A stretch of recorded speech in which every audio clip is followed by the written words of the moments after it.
The word celibacy does not describe or is not the translation for Brahmacharya. Brahman means the ultimate or the divine. Charya means the path. So Brahmacharya means you are on the path of the divine. That means first step towards that is you are joyful by your own nature. There is something within you which doesn't like boundaries. There is something within you which is longing for the ultimate always. So does it mean all of you should become a brahmachari? No, all of you should become a brahmachari internally. In terms of lifestyle, not necessarily. My work as a guru is just to give you a taste of that ultimate.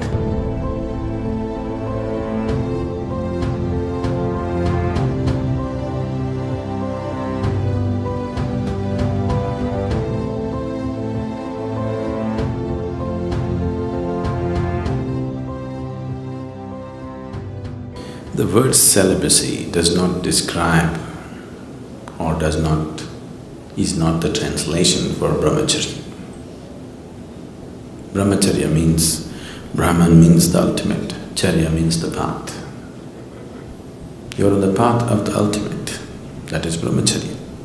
Celibacy is talking only about the physical aspect of holding yourself back from an unnatural urge which is going on in the body and more in the mind.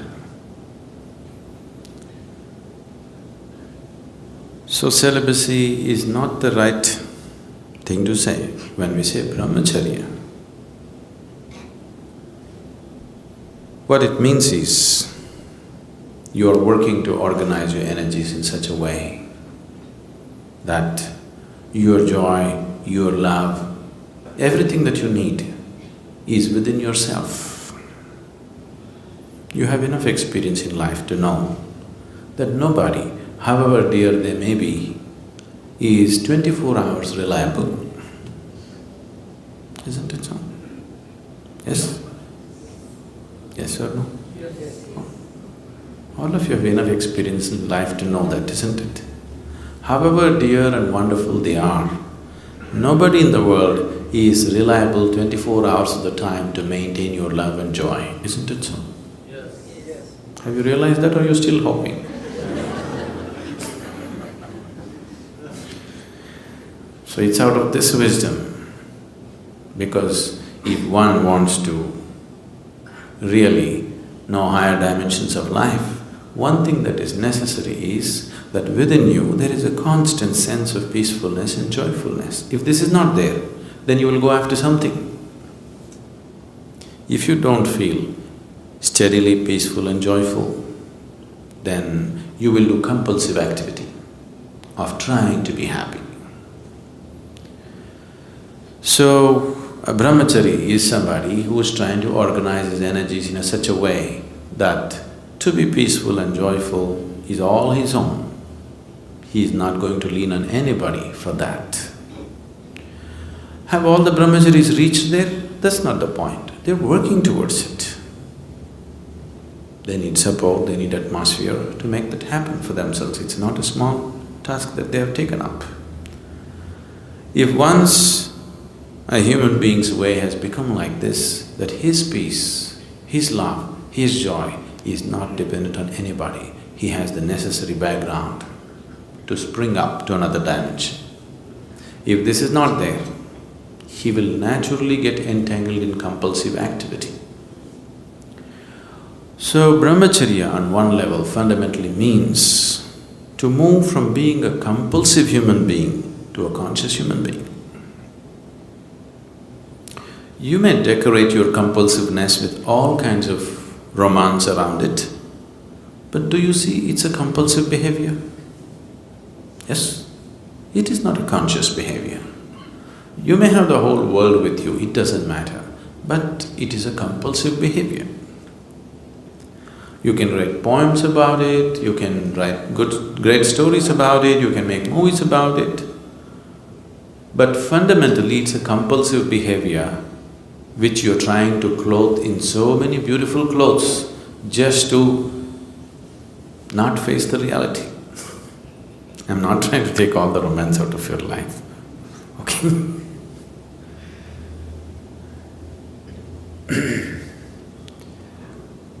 Once someone understands that if I'm involved in compulsive activity, I will never go where I want to go.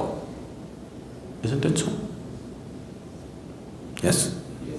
If one is compulsive in his life, there is no question of he having a goal to reach or attaining a certain state or whatever. Compulsiveness means a very deep sense of slavery, isn't it? So one who has realized this naturally seeks to become conscious. So it is from this understanding that we said, if you really wanting to make a journey, you should drop your compulsiveness and bring consciousness to every aspect of your life. So that is Brahmacharya. Celibacy is an ugly word, because without the necessary understanding nor necessary sadhana nor energy, you just trying to hold yourself back, then you will suffer. If your energies were organized in such a way that all the time you're high, really high within yourself, you won't lean on anybody for these things, isn't it? Oh, I'm not like that right now, what to do? As I told you, these things don't come unless you make some effort towards it. One can go through life with the compulsive patterns without much effort. You can allow the life to carry you on. I know right now the new age philosophy is let it flow. I don't know what they're letting flow anyway. See, being a part of life, being involved with the process of life on the surface is one thing, at the core is another thing. Nature is on two different levels. One aspect of nature knows nothing other than self-preservation and procreation. This is the surface of nature. Your own nature if you take the nature of this body, it knows only self-preservation and procreation. It doesn't know anything else.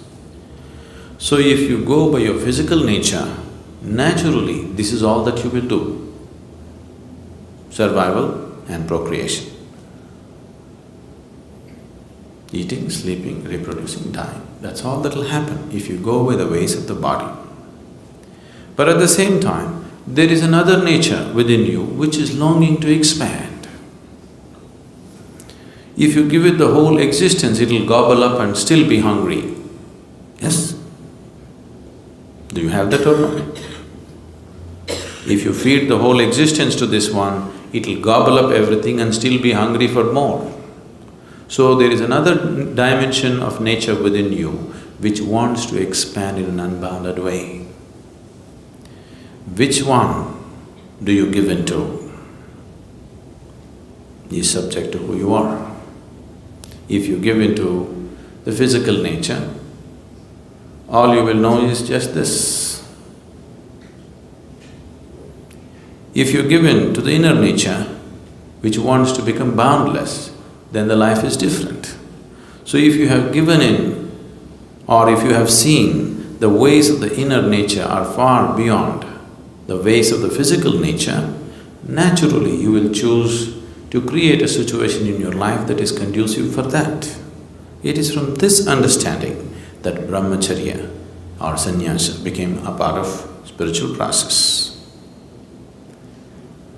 Celibacy is a Western idea that is just to imitate the yogis of the past. All these things have been picked up at random by people. If you are not aware of this, even 6,000 to 8,000 years ago, Indian yogis travelled all over Europe and Arabia. They established many things. Even when the Phoenicians were building things in Arabia, they were setting up their empire. Even then, the Indian architects, the Indian sculptors, the Indian elephants and the Indian yogis went. That's almost 5,000 to 6,000 years ago. If a team of elephants, laborers, sculptors, architects and yogis have to be there. There must have been a much longer association before that, isn't it? Suddenly one team won't end up there in those days. So wherever they went, they did create some awareness of what is the significance of their way of life. So people picked this up at random without the necessary understanding. That is how celibacy became a part of other cultures. What came from a very deep understanding, just the surface of it they took. That'll happen everywhere. See the yoga, right now yoga means just twisting your body, just the surface.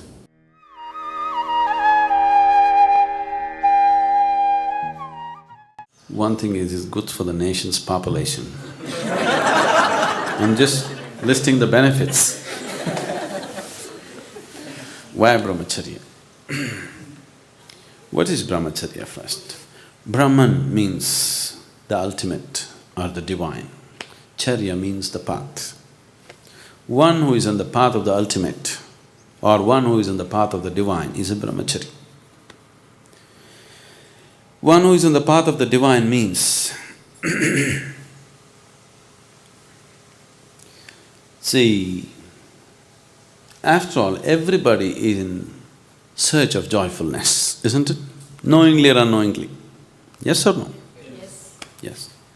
Because you could not find joy, you settled for pleasure.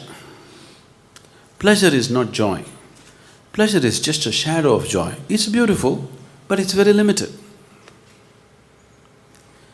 Whenever you involve yourself in pleasure, if you want to have pleasure, you need something or somebody to have pleasure, isn't it?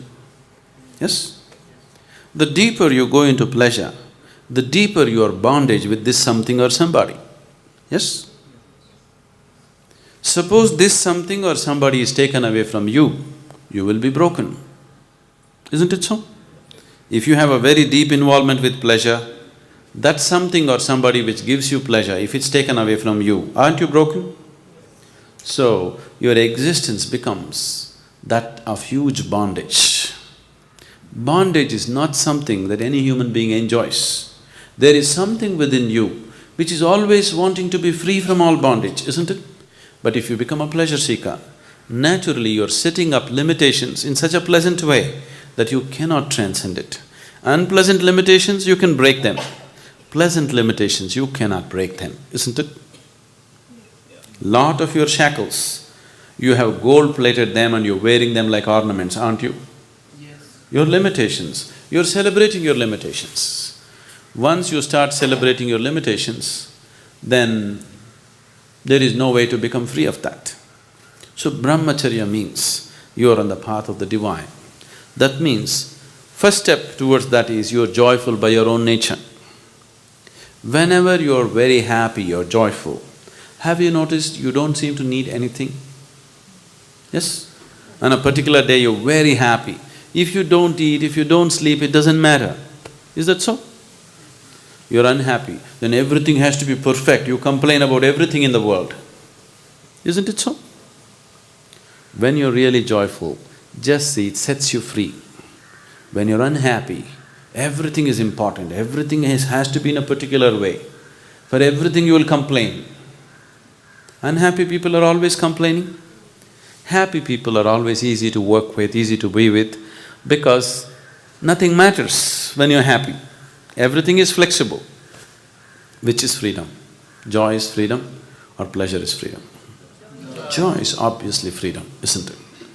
So, you're seeing how to become joyful. If you seek it outside, you will invariably end up becoming a pleasure seeker. Anyway, the source of joy is within you. Whenever you were happy, did happiness happen from within you or did it rain upon you from outside? Always within you, isn't it? So if the source of happiness is within you, searching for it outside is quite a stupid thing. Yes? It is just that the source of happiness is within you, you are using an external stimulus to bring forth the joy in you. Or in other words, your joy is on push start. Shall we fix self-start on it? Don't want? If you put self-start on your joy, then you're a brahmachari. Now, you're on the path of the divine. You're joyful by your own nature. Have all the brahmacharis here become like that? Maybe not, but that's the intention. They're working towards that. To work towards that, you need a certain space and time of your own, that you don't have other things to handle in your life. So, they have chosen a certain way of life. Now, yesterday we went up the mountain.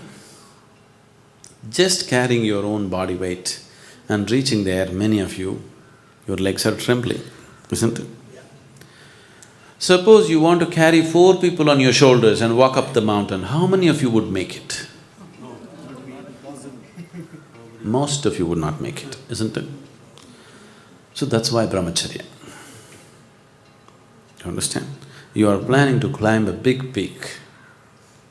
If you had the strength to carry 10 people on your shoulders and walk, that would be fantastic. But we rarely find such people. It's better to walk alone. So they walk alone.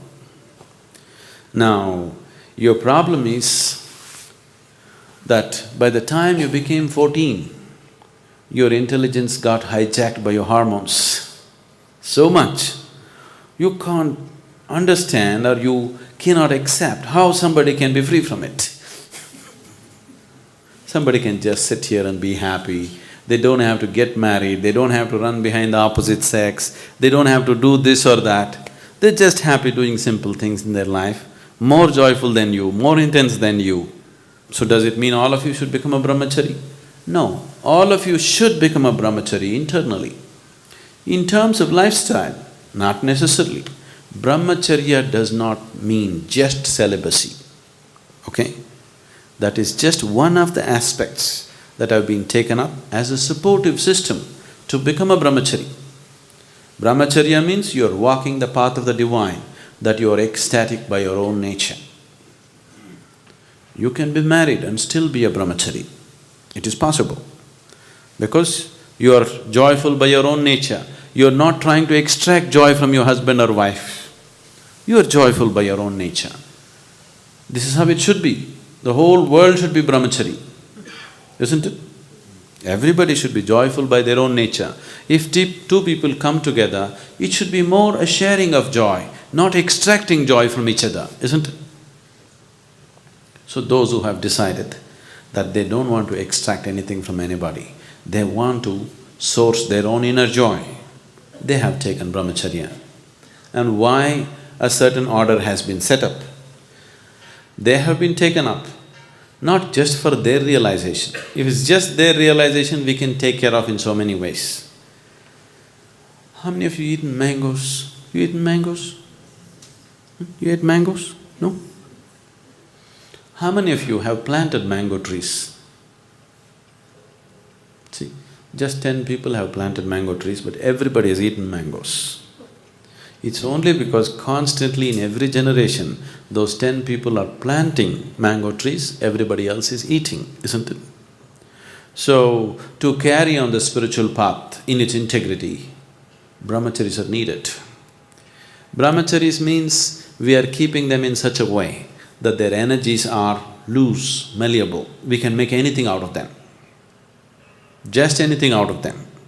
I can combine 10 brahmacharis into one and make 10 brahmacharis into one huge human being, a huge force.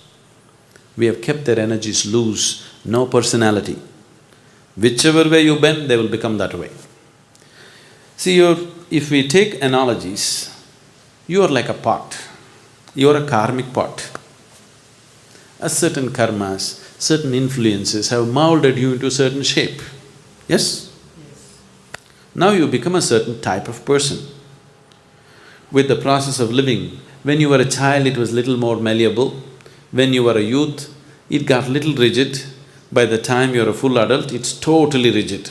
This is just… we can see the pot is slowly being burnt with the process of life.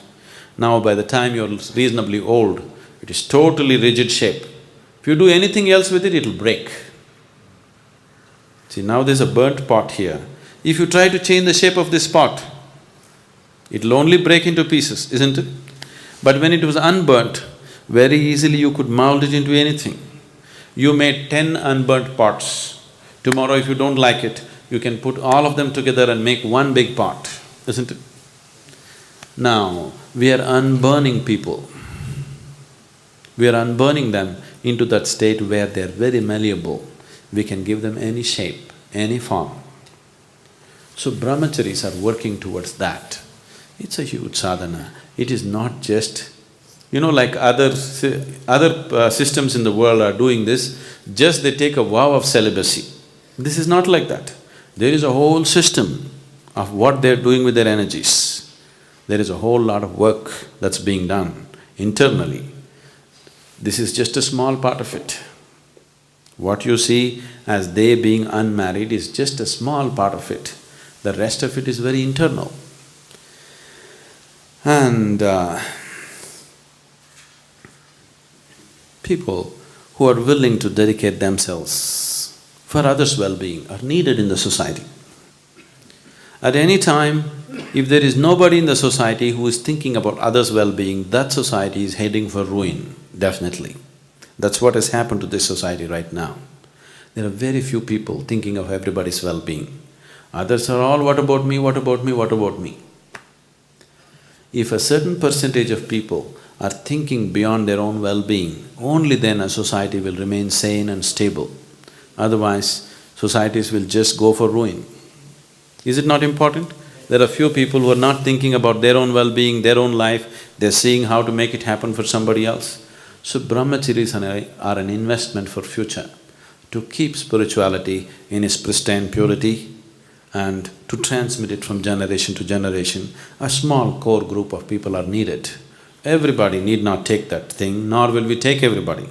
Every year, hundreds of applications for Brahmacharya comes. We just choose 8–10 people out of that, looking at various qualities and various possibilities. We don't take everybody who comes, because it's not necessary, nor can they be like that, nor can they put in the sadhana that is required or demanded out of them. Your personality has to become malleable and conscious that you can mold yourself into any kind of pot. Is it not good to have that freedom? That's Brahmacharya. Namaskaram Sadhguru. What does the path of Brahmacharya involve? How do I know whether I am capable of that? Brahmacharya means to be like the breeze. That is, you don't stick to anything. It's going everywhere. We don't know where it's coming from right now. Just cross the oceans and come. Here it is. It just keeps going. Brahmacharya means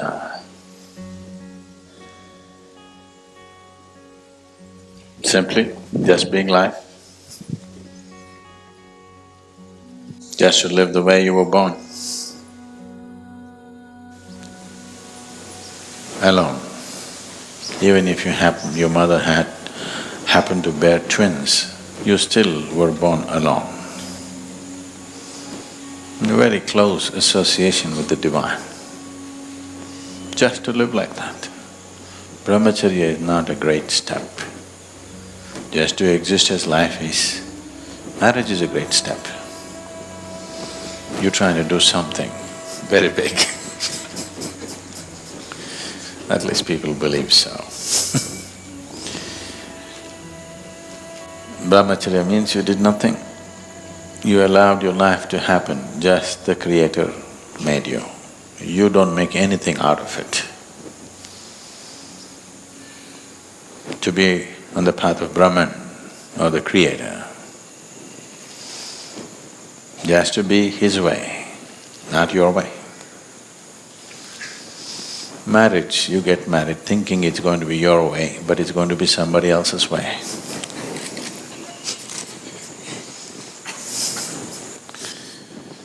So Brahmacharya means just His way, the way He made you, just to be like that.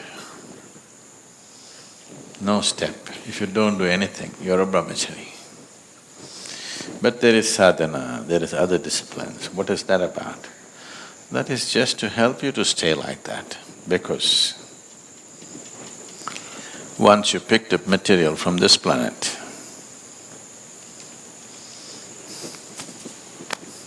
once you pick up substance from this planet, the qualities of this planet will enter you and try to rule you. One basic quality of once you pick up earth is, there is something called as inertia. So, to be in the path of the divine means not to give in to the way of the earth. One thing is inertia, another thing is a compulsive movement. If you pick up a piece of this earth, you become like the earth. It tries to take you in circles. Cyclical movement is the basis of everything that you call as physical in the universe. The physical can exist only if it is cyclical. Brahmacharya means you don't want to succumb to the cyclical movement, because a brahmachari has realized that the world can do without him, so he doesn't want to come back. See, cycle means if you move in a circle, however large the circle is, you come back, isn't it? Even if you're not invited. Yes or no? Once you're on a circular path, invariably you will come back. We don't know whether people want you or not, whether the world wants you or not, but you'll anyway come back because you're in a circle. So those who have realized that they're not really wanted around here, they want to be on a straight path, the path of the divine, not the planetary trajectory. So, to see that you do not succumb to the ways of the planet, because if you're identified with this, you are just a piece of the planet. Everything that you have is borrowed from this planet, and it will rule you from within. So one takes on to Brahmacharya instead of as a natural process, as a path, as a discipline, so that they don't get into cyclical motion of life. They don't want to succumb to this. On and on and on, the same things happen. So, what does it involve? If you're very conscious, it involves nothing. Very simple. You wake up every day in the morning like you were born. You go to sleep like you would die. In between, whatever is useful to everybody you do, because you still not reached a place where you can exist without activity. You need to do something. The idea is that activity should be never about you. Because if the activity is about you, you will pile up entanglement. So you constantly do activity which is not about you. You do that much activity, when you go to bed, you don't have a moment, you fall like you're dead.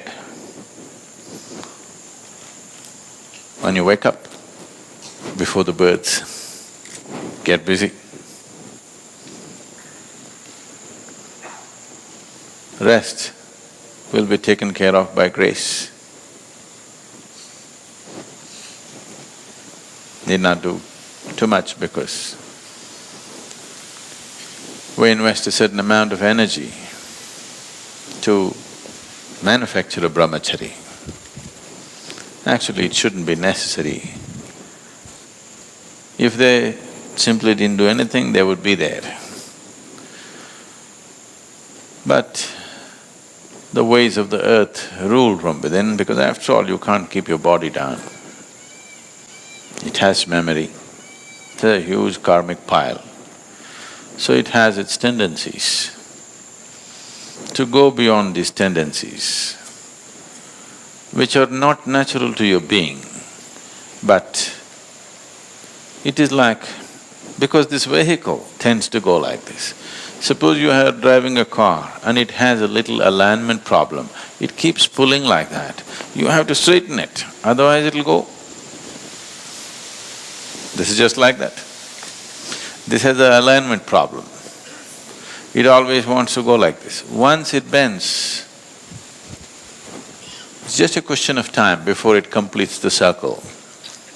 But because it is taking a certain period of time and one's awareness is not in any great place, every time you pass the same spot, it looks like a new place. It will.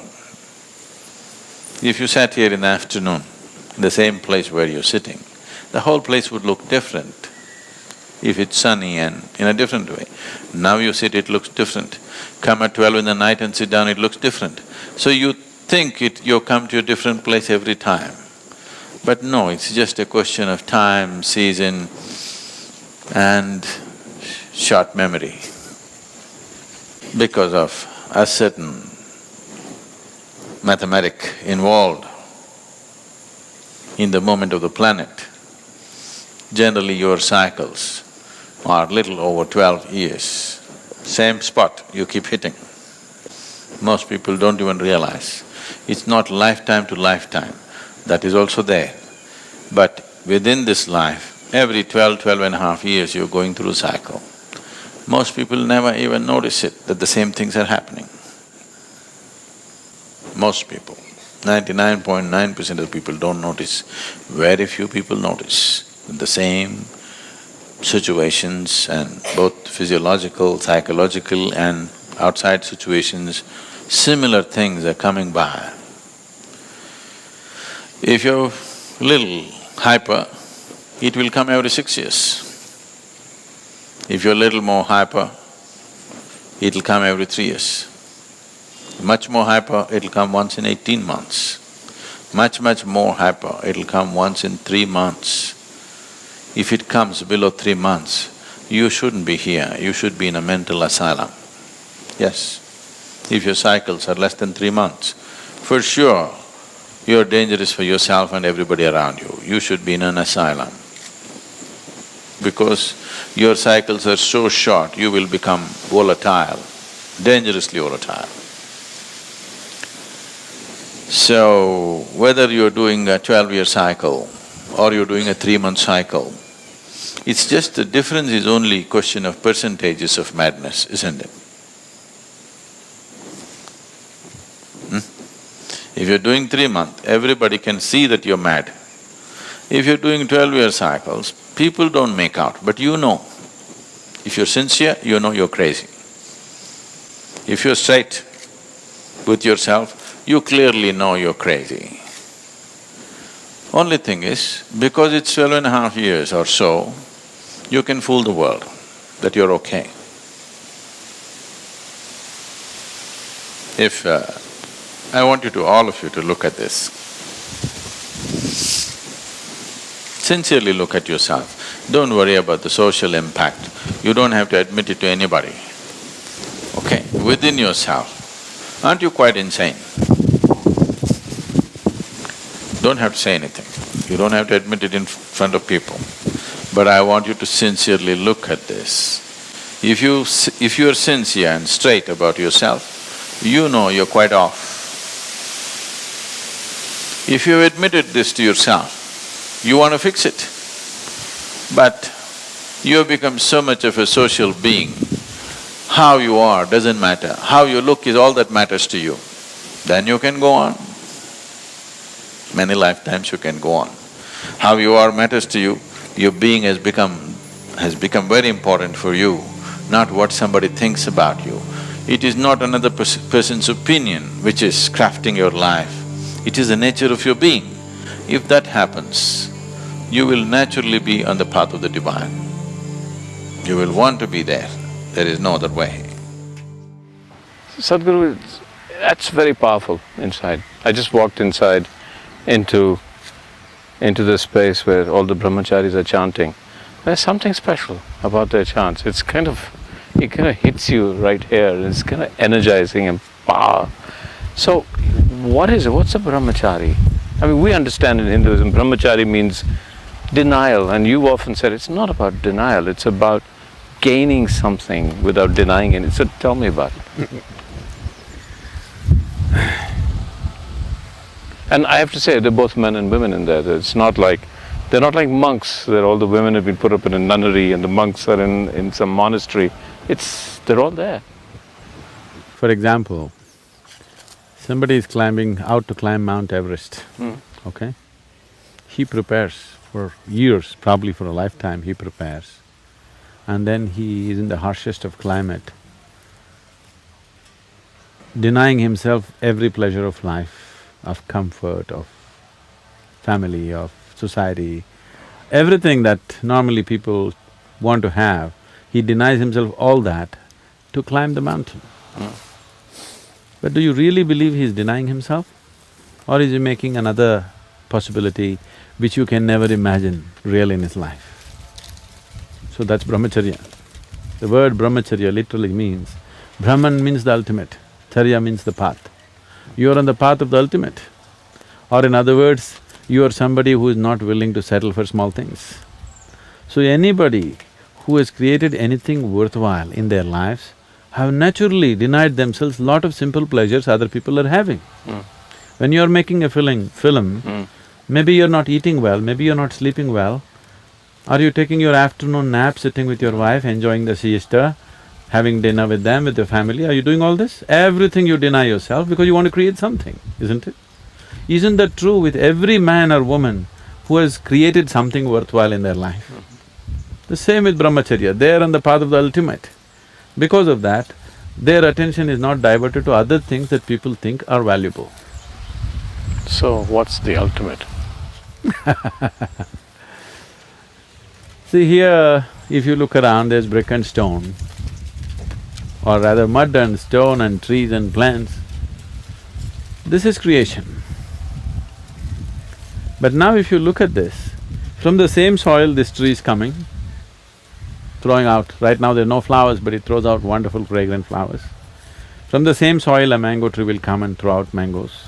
From the same soil you have come and making movies From the same soil I have come and I am a guru. So there is something here which can make this mud into a tree, into a fruit, into a filmmaker, into a guru and into a billion other things. Don't you want to know what it is? Don't you want to experience what it is? And if it was somewhere in heaven, I'm not interested. But if you eat a banana, that banana becomes a human being within you. There is something here which can transform a rice grain or a banana or a piece of bread into a human being. This is the ultimate source of creation. Yeah. Don't you want to know what it is? Don't you want to experience? Don't you want to know the power of it, the beauty of it, the joy of it? So these are people who have had a taste of that and now they want all of it. They don't care whether they eat or not. They don't care whether they drink, smoke and enjoy other simple physical pleasures that other people are addicted to. They have had a taste of the ultimate. Now they want it all, they won't settle for anything less. Okay, now I understand that till you've experienced it, it's an experiential sensation, or more than a sensation. Talk about the ultimate. What is the ultimate? My work as a guru is just to give you a taste of that ultimate, so that your life goes into a tizzy and you go crazy and you want to go for it. You've had a taste, now you can't stop. So your work is to drive people mad. Yes. Right, okay. Because if people slip through their life in the name of comfort, in the name of security, they're wasting their life. They must go all the way. This is not my desire, it's their desire also, because today you have a desire to fulfill this. If that happens, you want the next one and the next one and the next one. If you carefully look at your desiring process itself, you will see you are not willing to settle for anything limited, isn't it? There is something within you which doesn't like boundaries, there is something within you which is longing for the ultimate always. So this is not My idea, this is not my philosophy that you should seek ultimate. You're anyway seeking ultimate in unconscious ways. I am saying, if you seek in unconscious ways, you'll always remain frustrated and the chances of finding it are remote. It's better to seek what you want in a conscious way, in a focused way. So brahmacharis are those people, they're also seeking just what you're seeking, but they're seeking it 100% consciously. So, what is the ultimate? Is there other words? I mean, I'm looking for words. What is ultimate?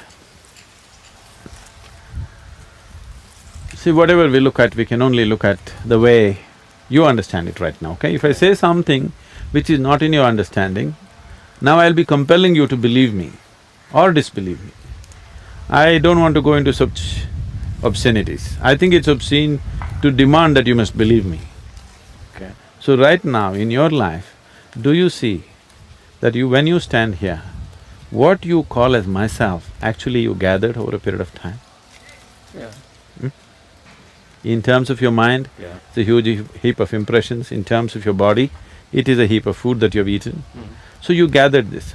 What you gather can be yours. Can it ever be you? No. Then what is the you beyond yours? What's the… So, you're existing here Yeah. without even knowing what is me. Yeah. So this me, right now we will go this way, this me is the ultimate. This me is not a simple me. This me can make a piece of bread into a human being, a banana into a human being. This is not a simple thing. This same me which can make a banana into a human being also created the whole cosmic scape. It's not a different me. So the choice is just this, either you can exist here just as a piece of creation, or you can exist here as the very creator himself. That's the ultimate, for now. There's more to it, but for now.